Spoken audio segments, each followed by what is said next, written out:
um só homem o pecado no mundo adentrou. Assim a morte todos herdaram, o justo não se achou. Mas pela graça o nosso Deus o justo enviou. Nascido homem sem pecado, o santo encarnou. Enquanto ainda seus inimigos sua paz nos encontrou.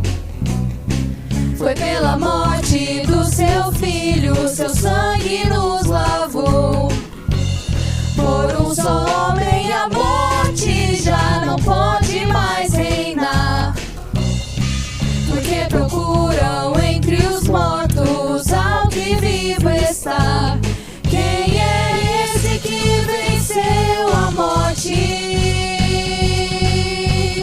Quem é esse que me chama a morrer? Quem é esse que venceu a morte?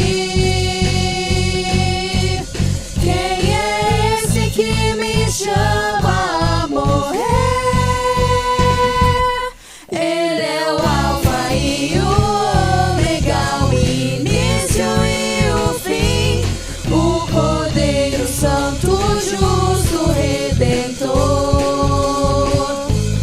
Fui com ele sepultado, agora ele vive em mim, morto pro pecado, mas vivo pra Deus.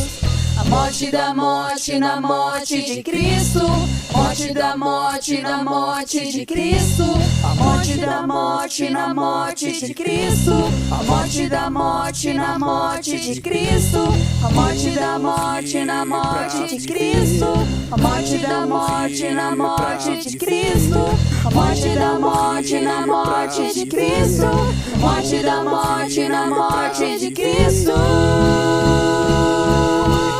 Ele é o Alfa e o Ômega, o início e o fim, o Cordeiro Santo, justo, redentor. Fui com ele sepultado, agora ele vive em mim, morto pro pecado, mas vivo pra Deus.